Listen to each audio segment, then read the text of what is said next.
Hello friends, welcome our channel MCQ centre. तो दोस्तों, 31वीं बिहार न्यायिक सेवा परीक्षा 2020 का जो फाइनल रिजल्ट है वो आ चुका है। तो जिन लोगों का इसमें सिलेक्शन हुआ है उनको मेरी तरफ से बहुत बहुत बधाई। 214 लोगों का हुआ, 221 सीटें थी, 214 लोगों का चयन हुआ है। उनको मेरी तरफ से बहुत बहुत बधाई, बहुत बहुत शुभकामनाएँ। लेकिन जिनका नहीं हुआ उनके लिए बस मैं इतना कहूँगा कि आपके अंदर भी मेरिट है, टैलेंट है, आप भी कहीं कम नहीं हैं, बस किसी वजह से आपका सिलेक्शन नहीं हो पाया।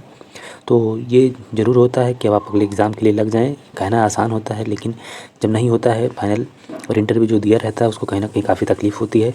इसलिए मैं ये तो नहीं कहूँगा तुरंत आप इस दुःख से निकल पाएँगे, लेकिन फिर भी आपको निकलना ही पड़ेगा।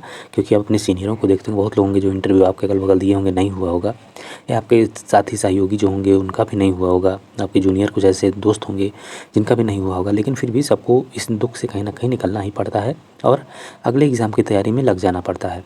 हाँ, ठीक है, अब 2-4 दिन आदमी जो रोज़ परेशान रहता है, 2-4-10 दिन क्योंकि वो लंबा भी खींच जाता है, लेकिन इसको जितना ही लंबा खींचेंगे उसका कोई मतलब नहीं रहता। जितनी जल्दी अगर उससे आप निकल लें उतना ही बेहतर होता है। तो दोस्तों, मैं इस वीडियो बताऊंगा कि कितने लोगों को साक्षात्कार में फ़ेल किया गया और क्या साक्षात्कार में फ़ेल करना सही है या गलत है, और क्या 2 गुना से भी कम लोगों के बीच अंतिम मेरिट बनी। ये मैं इसमें बताऊंगा कैलकुलेट करके कि कितने लोगों के बीच में अंतिम मेरिट बनाई गई है। तो ये दोस्तों आपका जो है, इसमें आइए हम देखते हैं सबसे पहले कि कितने लोगों के बीच में मेरिट बनाई गई। तो यहाँ पर आप देख सकते हैं, इसको जूम करते हैं, कितने लोगों ने साक्षात्कार दिया। सबसे पहले ये देख लिया जाए। यहाँ पर देख सकते हैं कि 693 उम्मीदवारों को सफल घोषित किया गया था मुख्य परीक्षा में। उसमें से 688 उम्मीदवार ने साक्षात्कार दिया। अब यहाँ पर देखिए, साक्षात्कार में शामिल 688 उम्मीदवारों में से कुल 278 उम्मीदवारों को साक्षात्कार में न्यूनतम योग्यता प्रदायी अंक यानी 35% से कम अंक प्राप्त हुए। यानी कि 278 लोगों को इसमें डिस्क्वालीफाई किया हो। तो 278 उम्मीदवारों को मेधा सूची में शामिल नहीं किया गया है। उल्लेखनीय है कि इन 278 उम्मीदवारों में से 3 उम्मीदवार अन्य कारण से अनरहित हैं। जो भी हो, फिर भी 278 यानी कि लोगों को डिस्क्वालीफाई कर दिया गया है। अगर हम 3 हटा दें तो 275 लोगों को इंटरव्यू में 35% मार्क्स ना दे करके उनको डिस्क्वालीफाई किया गया है।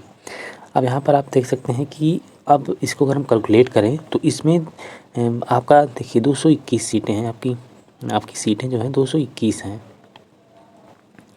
221 सीट हैं। अब यहाँ पर जी कितने लोगों ने 278 लोगों को बाहर कर दिया गया, फिर बचे कितने 408 उम्मीदवार। 408 उम्मीदवारों का जो है इनके बीच जो है मेरिट बनाई गई। यानी कि जहाँ 688 लोगों के बीच मेरिट हर स्टेट में, यानी कि जहाँ भी जिस स्टेट में एग्ज़ाम होता है वहाँ पर जितने लोग इंटरव्यू देते हैं उनके बीच में मेरिट बनती है। लेकिन बिहार एक ऐसा स्टेट है जहाँ पर डिस्क्वालीफाई करने का नियम इन लोगों ने बना के रखा हुआ है। अब इसमें 278 लोगों को डिस्क्वालीफाई कर दिया गया। अब 278 लोगों से डिस्क्वालीफाई करके 408 लोगों में इन्होंने मेरिट बनाई। अब 408 लोगों में जब मेरिट बनाई तो डिस्क्वालीफाई लोगों की जितनी संख्या है, ये मानिए कि लगभग 40.40% लोगों को डिस्क्वालीफाई कर दिया गया, जो बहुत ही बड़ा होता है संख्या।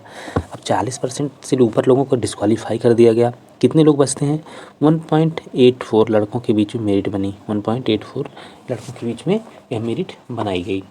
अब आप सोच लीजिए कि 1.84 के बीच में मेरिट बनाई जा रही है, यानी कि 2 लड़कों से भी कम लड़के इसके लिए एक सीट पर, यानी कि उनका जो अंतिम रूप से जो मेरिट बनी एक सीट के लिए 2 लड़कों से कम के बीच में यह मेरिट बनाई गई। तो जितने लोग बचते हैं उनकी कहीं ना कहीं संभावनाएं बढ़ गई थी सिलेक्शन होने की, क्योंकि 278 लोगों को डिस्क्वालीफाई कर दिया गया था। अब मेरा अपना व्यक्तिगत मानना है कि जो बिहार कमीशन ने जो जुडिशरी में जो शुरू किया डिस्क्वालीफाई करने की ये जो परंपरा है, कहीं ना कहीं से बहुत ही बड़ा पक्षपात किया जाता है। और ये परंपरा कहीं भी किसी भी तरीके से ठीक नहीं है, क्योंकि आप किसी भी छात्र का आप 20 मिनट 25 मिनट आधे घंटे में मूल्यांकन नहीं कर सकते हैं। क्योंकि एक तो सबसे पहली बात है कि आपको जुडिशियल काम करना है, ना कि प्रशासनिक काम करना है।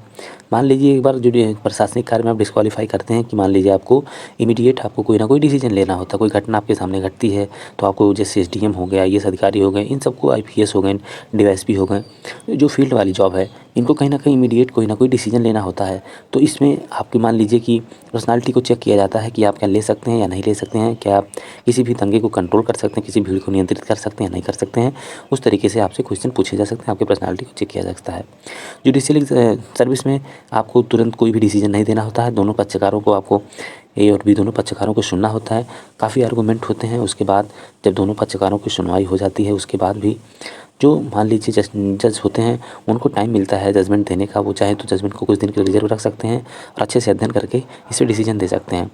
और जितने दिन सुनवाई चलती है वो उतने दिन भी उस केस के बारे में सुनते हैं, पढ़ते हैं, जानते हैं और उसके बाद उनको कुछ एक लंबे अरसे के बाद अपना डिसीजन देना होता है। तो दोस्तों जुडिशियल सर्विस में कहीं से भी प्रशासनिक सेवा जैसा कोई भी यहाँ पर वर्क नहीं होता है कि आपको इमीडिएट कोई एक्शन लेना है।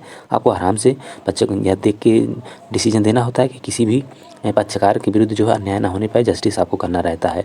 प्रशासनिक सेवा में जस्टिस करने के साथ ये भी देखा जाता है कि इमीडिएट क्या नीड है उस परिस्थिति की, अब वहाँ पर क्या हो रहा है, चाहे जस्टिस हो चाहे ना हो जस्टिस। क्योंकि जैसे पुलिस वाले कभी कभी देखते हैं जब भीड़ अनियंत्रित होने लगती है, भले ही वो लोग अपनी सही मांग को लेकर के धरना प्रदर्शन करते हैं, फिर भी उन पर लाठीचार्ज कर दिया जाता है।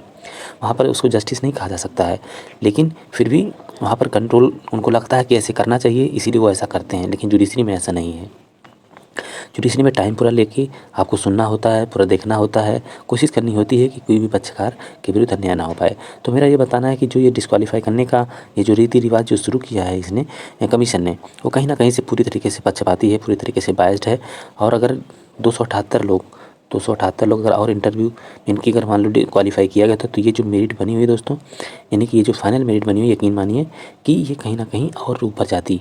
और उसमें से बहुत से लोग ऐसे होंगे जो 278 लोग हैं कि जिनके मेंस में काफ़ी अच्छे मार्क्स होंगे, लेकिन इंटरव्यू में उनको डिस्क्वालीफाई करके यानी कि 35% से भी कम मार्क्स दे करके उनको बाहर कर दिया गया है। उनके मेंस का नंबर का कोई मायने नहीं रह जाता है, क्योंकि उनको अपने मेंस के नंबर को प्रदर्शित करने का मौका ही नहीं दिया गया। क्योंकि उनकी जो मेंस में नंबर थे उनको मेरिट में ऐड करने का उनको चांस ही नहीं दिया गया, क्योंकि इनको पहले ही यहीं डिस्क्वालीफाई कर दिया गया। 35% से कम नंबर दे करके उनको डिस्क्वालीफाई कर दिया गया।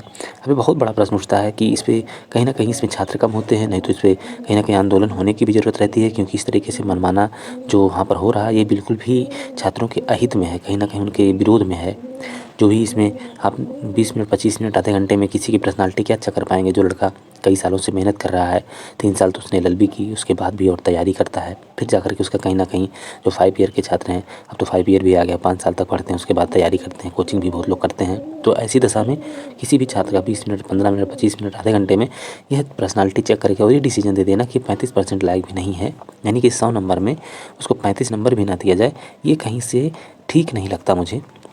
और ये कहीं ना कहीं छात्रों के विरुद्ध में ये डिसीजन होता है। तो दोस्तों वीडियो आपको जैसा भी लगे कमेंट करके आप बताएं कि आप क्या सोचते हैं, आपको कैसा है आपकी नज़र में, क्या 35% मार्क सबको देना चाहिए, उसके बाद जिसकी जो मेरिट है उसके हिसाब से मेरिट बननी चाहिए, या जो परंपरा यहाँ पर शुरू हुई कि 35% से कम दे करके 278 लड़कों को जो बाहर कर दिया गया, क्या आपको नहीं लगता कि इनके साथ अन्याय हुआ है? क्या आपको नहीं लगता इनके साथ गलत हुआ है, इनको मेरिट बनने से ही बाहर कर दिया गया और इस तरीके से कहीं ना कहीं इनकी प्रतिभा को कम आंका गया? आप इंटरव्यू में सबको पता कि झिझक होती है, बहुत से लोग होते हैं जो इंटरव्यू में जवाब नहीं दे पाते हैं, लेकिन इसका ये मतलब नहीं होता है कि उसके अंदर योग्यता ही नहीं है। तो आपका जैसा भी हो कमेंट करके ज़रूर बताएं और फिर मिलते हैं दोस्तों अगले वीडियो में। नमस्कार, धन्यवाद।